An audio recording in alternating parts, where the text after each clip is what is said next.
Eric Idle of Monty Python fame once hosted a concert, at the start of which he announced, "The following presentation contains coarse language, sex, and nudity." He then proceeded to recommend that anyone in the audience under the age of 12 or of a sensitive disposition should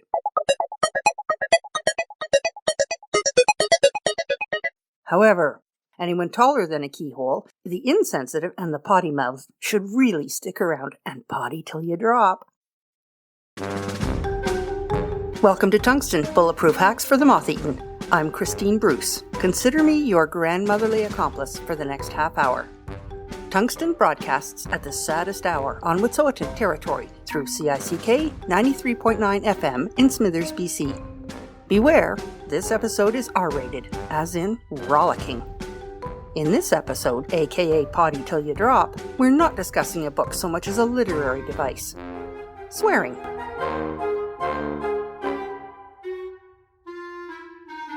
We're going to explore some of the sensible, scientifically recognized reasons why people swear, and how building tungsten is a big part of it. Yep, you heard that right. This Nana intends to hurl abuse at you, blaspheme, cuss, be entirely inappropriate and irreverent, swear like a sailor, curse up a blue streak, and exhibit some very, very bad language. And I promise it will all be radio safe. Let's go get into some profane mischief.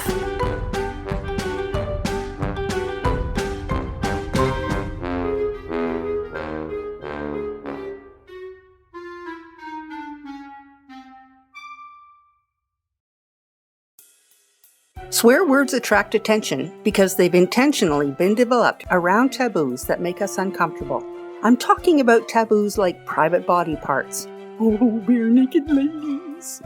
Bodily functions, sex, and raw anger. We've trained ourselves to be shocked when we hear strong language, and the person swearing may be considered antisocial and offensive, which often leads to social isolation and depression. There's the tungsten moment.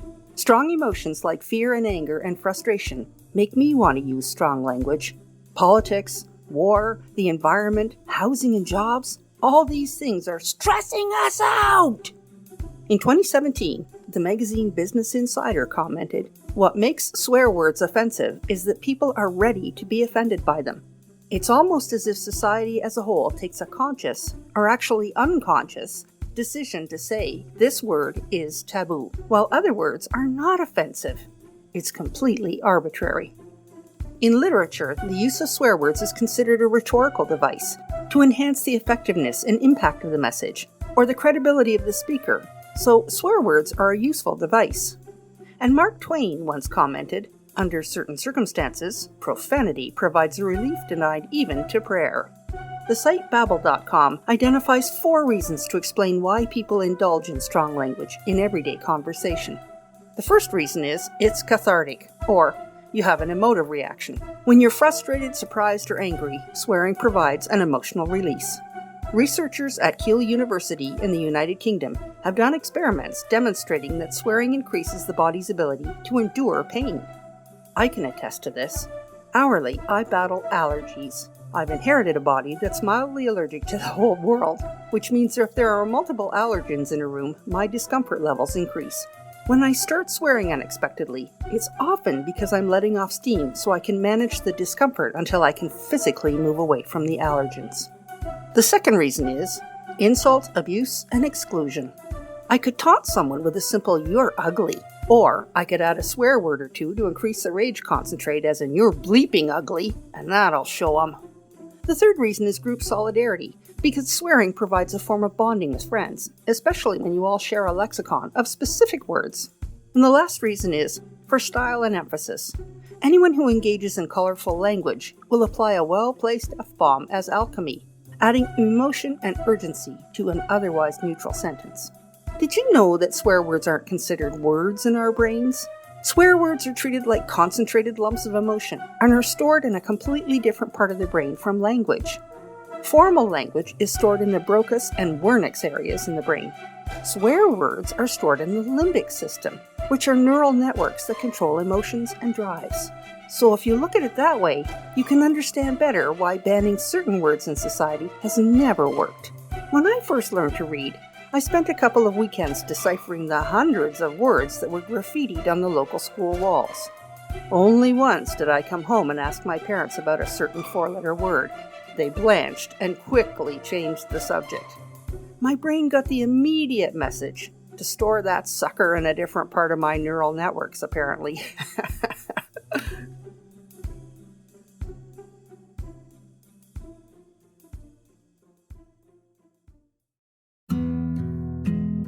I was born into a good Catholic family. Every Sunday we attended Mass, and in grade 9 I was dutifully enrolled with and walked daily with my best friend in all weathers the 2.6 kilometers to our town's only Catholic high school. Oh, I can type up a storm, and my Latin and French are passable, but in those days the nuns couldn't afford to offer a drama class or a band option. We didn't go on class trips or invite guests to our study halls, and I wanted more. So for grade 13, I transferred to the public high school just 3 blocks from my home, and there I met Chris Smith. Mr. Smith was my English teacher, a very respectable, good and decent man in his proper suit and tie. I thought him worldly wise and approachable and fun. When he introduced himself to us the first day, he made a joke of his own name. Chris Smith. Chris Smith. My high school friends always called me Mary because my name sounds like a holiday, doesn't it? Merry Chris Smith. He obviously had a good sense of humor, and I recall one day his commenting that his favorite forms of literature were the ones that included a good swearing session. In grade 13, that felt like he was giving us carte blanche to let it all out. And in those days, KCBI happened to be the most elite high school in town. Mr. Smith was encouraging us to see the meaning behind the words in the classics we were reading together, in modern poetry, and in plays. For instance, in The Tempest, William Shakespeare offers the line, "You taught me language, and my profit on't is, I know how to curse." It's curious, because Shakespeare merely alluded to, but didn't employ profanities in his work. Unless you know what you're reading, Shakespeare comes across as prudish compared to others in his time, like Ben Jonson, who included frequent interjections like "a turd in your teeth" and "I fart at thee." Shakespeare still manages to be quite crude with euphemisms, what is described as a more creative vein of obscenity. In Shakespeare's day, the word nothing also meant no thing, thing meaning penis, which is a euphemism for the female genitalia.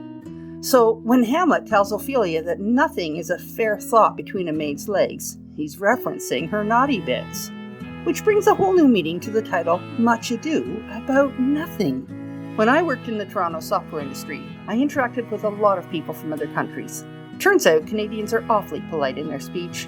My Canadian coworkers would often ask me to tone it down, and yet my British friends could swear up a storm that made me blush.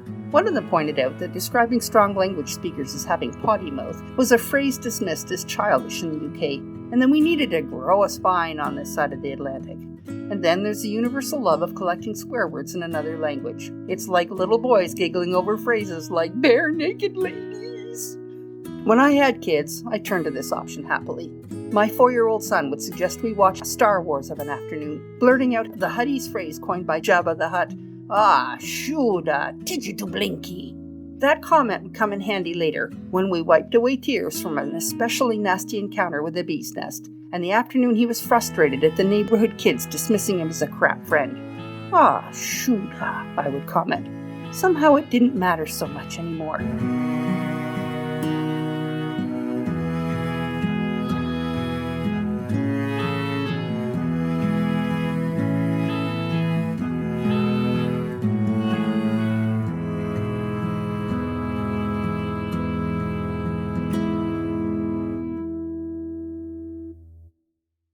In 1972, comedian George Carlin released his 4th album entitled Class Clown. The track, 7 Words You Can Never Say on Television, was a monologue on the ridiculous power that we give to certain words. Carlin was arrested for disturbing the peace that year when he performed the routine at Summerfest in Milwaukee. Here's a clip from that 2004 NPR interview. George Carlin, welcome to Fresh Air. Thanks, Terry. Can you talk about what led to this routine? Like what you were thinking about, how you wrote it? Well, I don't really know that there was a eureka moment or anything like that. What happened was I'd always held these attitudes. I've always been sort of anti-authoritarian, and I really don't like arbitrary rules and regulations that are essentially designed to get people in the habit of conforming and obeying authority blindly. So I have always resisted that in my life as a child, as an adolescent, and as a young adult. And so I held that attitude. That's the fertile ground for all of this. Secondly, I have a strong interest in language that is in part genetic and part then fostered by my mother. And I have always taken great joy in looking more closely at language. So those things were in place. On these other things, we get into the field of hypocrisy, where you really cannot pin down what these rules they want to enforce are. It's just impossible to say this is a blanket rule. You'll see some newspapers print F blank blank K. Some print F asterisk asterisk K. Some put F blank blank blank. Some put the word bleep. Some put expletive deleted. So there's no real consistent standard. It's not a science. It's a notion that they have, and it's superstitious. These words have no power. We give them this power by refusing to be free and easy with them. We give them great power over us. They really in themselves have no power. It's the rest of the sentence that makes them either good or bad. In your 1972 recording, you talk about how it's perfectly okay to say, don't prick your finger, but you can't say don't finger your blank. Yeah, you can't reverse the two words. You can't reverse the two words. So comics work with the power of words. And in a way, the fact that certain words are supposed to be taboo, as you point out, that gives them power. That's right. And that makes those words more powerful for you when you want to use them. So do you feel like you've been able to work with the taboo nature of certain words and, make that work in your favor? Well, like in that classic routine. Yeah. That is an interestingly disguised way, and I don't mean you were trying to deceive me or anything, but it's in a disguised way of saying, well, don't some people just use these for shock value? You get this phrase all the time from interviewers, shock value. Well, shock is a kind of a heightened form of surprise, and surprise is at the heart of comedy. So if you're using the word in a way to heighten the impact of the sentence or season the stew, they are, after all, great seasonings. There are sentences that, without the use of hell or damn even, lose all their impact. So they have a proper place in language, and in my case, I just like them because they are real and they do have impact. They do make a difference in a sentence. But if you're using them for their own sake, that's probably kind of weak. If you're using them in some way that you feel enhances what you're doing and delivering, that's another thing. Did you ever expect that comedy routine would be actually played on the radio, and it would be part of a case that made it all the way to the Supreme Court, and that it would become as important and famous a case as it became? Well, I knew that it wasn't out of the question that it may be played on the radio. FM radio stations at that time, and there were commercial ones who qualified as what was called underground radio, and an awful lot of liberties were taken with music too. Music that had very I hate the words explicit and graphic, but those are the words that would be used by someone to describe those kind of songs, those lyrics. I knew there was a chance, but of course, no one ever sees other things coming that are unexpected and larger. I just knew that I had done a piece that summed up my position very well and sort of had it had a wonderful rhythmic, the reading of those 7 words, the way they were placed together, had a magnificent kind of a jazz feeling, a rhythm that was just very natural and satisfying, the way those syllables were placed together. And so I knew I had done something that was making an important point about the hypocrisy of all of this. Every swear word out there has a unique appeal, and some are outright unacceptable depending on who and where you are. But some are educational, some relieve a need in us, and some are purely entertaining. Some swear words might make you nostalgic.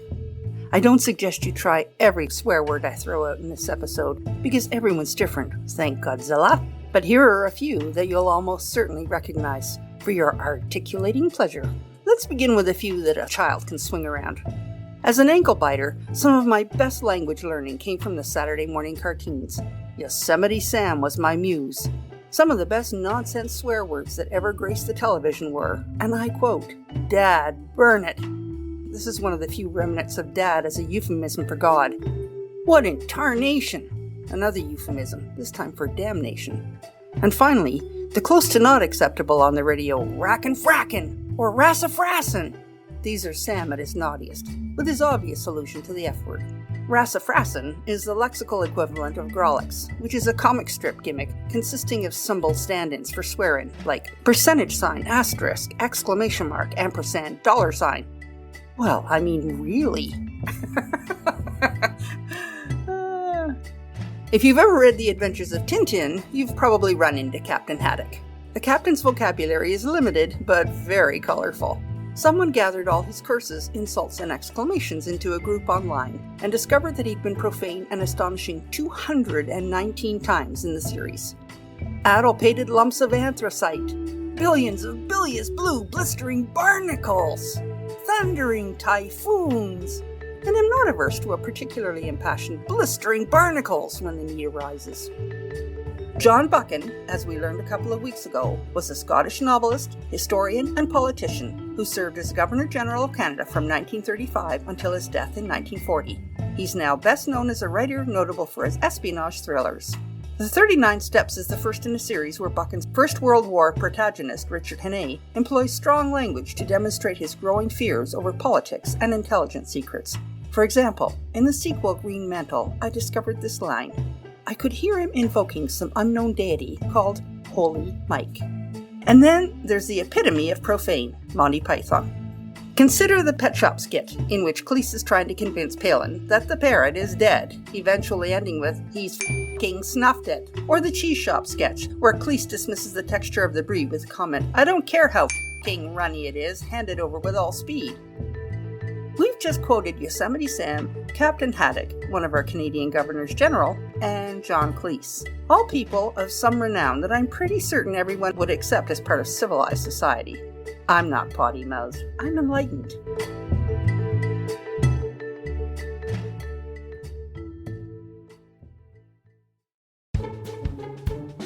You are listening to CICK 93.9 FM in Smithers, BC.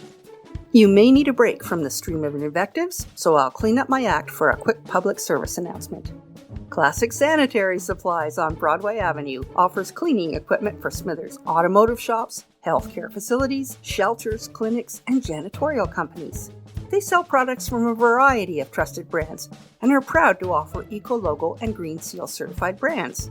And we at the station happen to quite like the owner, Derek Graham. You know what else they've got? They've got the world's best graffiti removal system. From when a Captain Haddock lookalike writes billions of bilious blue blistering barnacles on your business wall, or Yosemite Sam stand-in proclaims his dislike of some rackin' frackin' politician, or when an erudite Shakespearean scholar spray paints "I fart at thee" on one of our passing train cars. Oops, I guess my act wasn't so cleaned up. Holy Mike.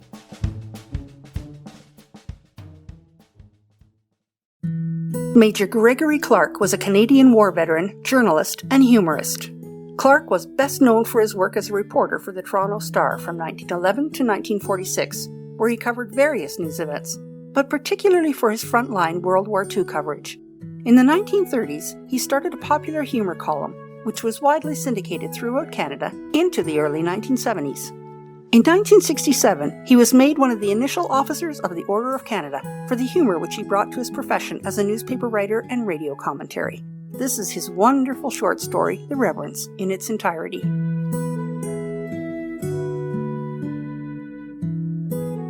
It seems to me the previous generation was more humorous, wittier, quicker on the trigger than this. All the carefully scripted and rehearsed wit and humor of radio, TV, and the movies may have taken the wind out of the sails of us ordinary jokers. We would rather not compete, perhaps. There was a golf tournament between Lambton Golf Club in Toronto and the Galt Ontario Club. My father, the late Joseph T. Clark, a representative member of his generation, was one of the Lambton team and was in his underwear in the locker when he heard a large, loud, profane voice at the far end of the room demand, "Who the hell is W.E. Grigg?" My old man stepped out to see who had spoken. It was a big, bearded man, a stranger, obviously one of the visiting Galt team. It happened that W.E. Grigg was my uncle, my dapper uncle, Ontario manager for Massey Harris, and known for his gift of profanity on the golf course. He was one of those men who can't play golf unless he cusses. Quick as a bat out of the belfry, my father went up to the bearded stranger, a profane man obviously, and said, quietly and reprovingly, "Excuse me, but W.E. Grigg is the Reverend Mr. Grigg, the well-known Presbyterian divine." The stranger looked down at my father in shocked silence for a moment and then said, "Thanks for the tip. My name is McKendrick, Dr. McKendrick." "I thought I'd just mention," murmured my father. "Much obliged," said the doctor gratefully. And as my old man hurriedly dressed, he could hear the Galt doctor luridly protesting to his friends a system of drawing that would match him against a parson. His game was ruined before he started. My father knew where to find Uncle Bill. He would be out practicing up his putting on the practice green. There was dapper Bill, muttering to himself. "Who are you drawn against?" inquired my old man cheerily. Dr. McKendrick," said Bill. "Oh," cried my old man, "that'll be the Reverend Dr. McKendrick from Galt, the well-known Presbyterian divine." Uncle Bill straightened slowly up with an expression of horror on his face. "The Reverend?" he gasped. "Who the blankety-blank blue he would draw me against a parson? What kind of a committee have we got that would pair me with a minister, of all the biffity-boom-bang?" And in a jumping fury, Uncle Bill flung his putter down. "Shh," said my father, for the Reverend McKendrick was just emerging from the locker room door. He waved and came over. Uncle Bill hastily picked up his putter and tried to calm himself. "Dr. McKendrick," said my old man. "Mr. Grigg." The two victims shook hands warmly, with that special, respectful manner we reserve for the meeting of the clergy. They walked over to the first tee, chatting pleasantly of this and that, as one does under the circumstances. Uncle Bill teed off first, hitting one of his high, twisting loopers. "Dear, dear, dear," he said, very flushed. Dr. McKendrick drove off, topping it down the fairway about 60 yards. He muttered in his beard, "Dear me." And away they went. Most earnestly and piously, they played 11 holes, the worst game either of them had played in years, until Uncle Bill got into a bunker and after half a dozen horrible swipes suddenly let loose. Dr. McKendrick stood by amazed, moved, delighted and shocked to hear a parson using language he himself would envy. Uncle Bill apologized. I beg your pardon, Dr. McKendrick," he said contritely, "but I just couldn't hold it in any longer, even if you are a minister." "Me a minister?" cried McKendrick. "Aren't you a minister?" asked Uncle Bill. "I was told you were a minister," shouted McKendrick. The situation was quickly cleared up, and the two proceeded with a much better game, both of them addressing the ball, their clubs, the earth, the sky, and all else in their normal and fluent fashion, and had a grand time for the remaining 7 holes. At the 19th, they caught up with my old man.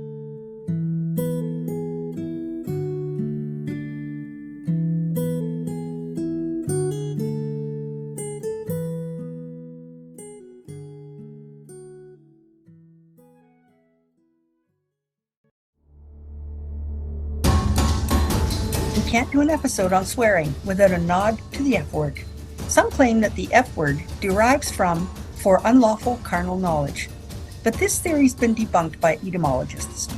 The word became regarded as vulgar in the 18th century and was even banned from the Oxford English Dictionary. But it's just a word. I don't want to get into trouble with my station manager, So in this element, I'll be employing two excellent alternatives that will help me release steam, demonstrate enthusiasm, and generally color up my speech satisfactorily. A friend once recommended inserting a name wherever an off-color word appeared. Someone recently congratulated me on having the good luck to be able to employ my own name this way. Christine Almighty, I can happily mutter. I personally have a lifelong love affair with the F word. It's very versatile. It can be used in almost every informal situation and to express any emotion. It's a magical word. Just by its sound, it can describe pain, pleasure, hate, and love. What really matters is the tone of voice you use and what words surround it. And yet it is a strong word and we continue to dislike it. So I'm going to replace the word with the name Frank so you can get a little language lesson in. The radio safe version. In language, Frank falls into many grammatical categories. It can be used as a verb, both transitive, as in to frank, and intransitive, to be franked by, and as a noun, a frank. It can be used as an adjective, as in the very popular and exhaustingly overused descriptor franking. Apart from the sexual meaning, there are many, many other uses. To express ignorance, franked if I know.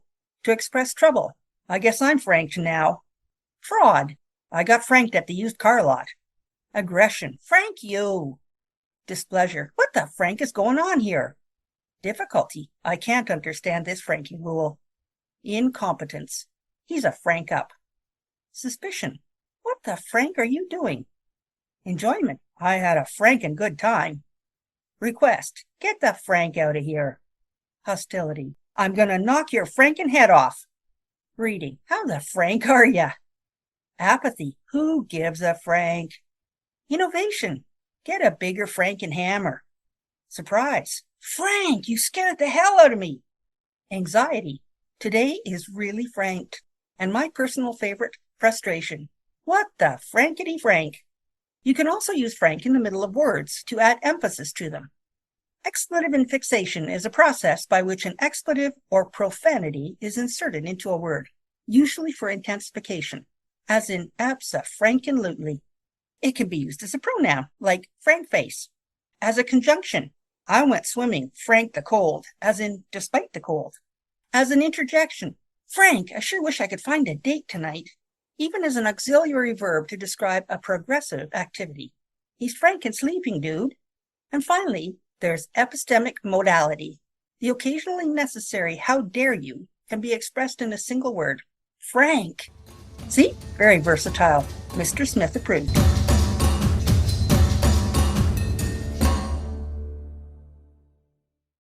But just in case inserting frank didn't carry the same level of power you needed to express yourself properly, here are all those uses again, with a set of radio bleeps. The transitive, John is f***ing Jenny. The intransitive, Jenny is being f***ed by John. A noun, Jenny is a fine f***. An adjective, as in the very popular and exhaustingly overused descriptor, f***ing. Ignorance, I know. Trouble, I guess I'm f***ed now. Fraud, I got at the used car lot. Aggression, you. Displeasure, what the f*** is going on here? Difficulty, I can't understand this. Rule, incompetence, he's a f*** up. Suspicion, what the f*** are you doing? Enjoyment, I had a f***ing good time. Request, get the f*** out of here. Hostility, I'm gonna knock your f***ing head off. Reading, how the f*** are ya? Apathy, who gives a f***? Innovation, get a bigger f***ing hammer. Surprise, you scared the hell out of me. Anxiety, today is really f***. And my personal favorite, frustration. What the f***ity f***? Expletive infixation, abso-f***ing-lutely. A pronoun, face. A conjunction, I went swimming. The cold. An interjection, I was sure I could find a date tonight. An auxiliary verb to describe a progressive activity. He's sleeping, dude. Epistemic modality, which replaces the medieval how dare you with a single word. And finally, I'd like to share my favorite use of this word in modern art. It's cathartic, It's rhetorical, it's entertaining, and it makes me want to jump up and be a good human being. Sarah Millican, the British stand-up comedian and writer, recently offered some advice she'd been given when she was feeling low. The advice was this: don't look for the light at the end of the tunnel. Stomp down there and turn the her on yourself. Leigenpreis, Rügenpeer, Eilando. Komme nicht zu spät, komme nicht zu spät, komme nicht zu spät, komme nicht zu spät. Sei pünktlich, sei pünktlich, sei pünktlich, komme nicht zu spät, komme nicht zu spät, komme nicht zu spät, komme nicht zu spät. I can't be late, I can't be late. Leigen vor der Mode, schlucken Feigen, Peigen Pulver, Schalücken Pütte für, Rügen Scheilwander, Bulle Mandele, Keileigen Schockerföde, Leigen Schicken Fisch. I can't be late, komm nicht zu spät, komm nicht zu spät, komm nicht zu spät. Keischale, Pulle, Mühle, Reigen, Zeige, Bar, Lalala, Pulle, Manda, Schukurien, Pferde, aber kein Bilde, aber kein Bilde, aber kein Bilde, aber kein Bilde. Komm nicht zu spät, komm nicht zu spät. Sei pünktlich, sei pünktlich, sei pünktlich, komm nicht zu spät, komm nicht zu spät.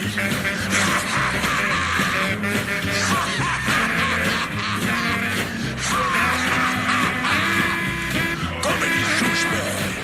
Rügen Palanda, Rügen Schalala, Beischard und Portefada, Rügen Palesel, der Löwen Palabala, Schalala Palman, Königin Palafano, Schäger Palala, aber kein Bilde, aber kein Bilde, aber kein Bilde. Sei pünktlich, komm nicht zu spät,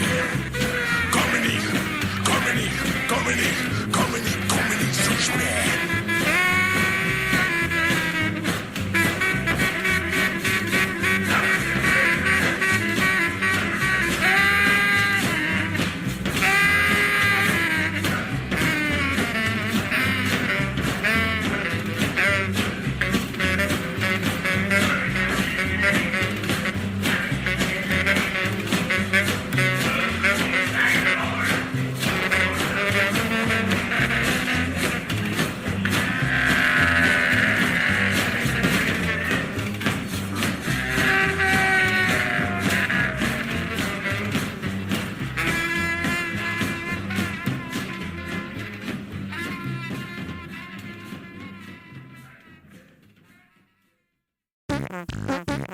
My 5-year-old crush advises inserting the word poop into random sentences.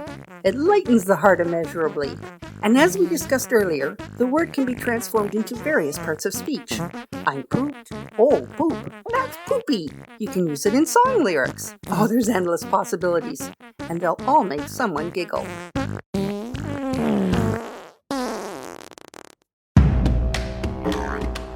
Now, like everything, there's a time and place for strong language. The fact that I'm offering you radio-safe options is a good example. And lots of times, you need to consider your audience. Not everyone is going to welcome a stream of invective like my Mr. Smith did. In fact, I have several friends from that Catholic high school upbringing who, if they've tuned in, are probably unfriending me and taking me off their Christmas card list right now. So, time and place are important. The other point I want to stress is that swearing isn't a good policy if you're targeting someone with it. Calling someone something derogatory, or worse, gossiping about them behind their back, are never going to end well. We don't need a scientific study to prove that. And that's isolating.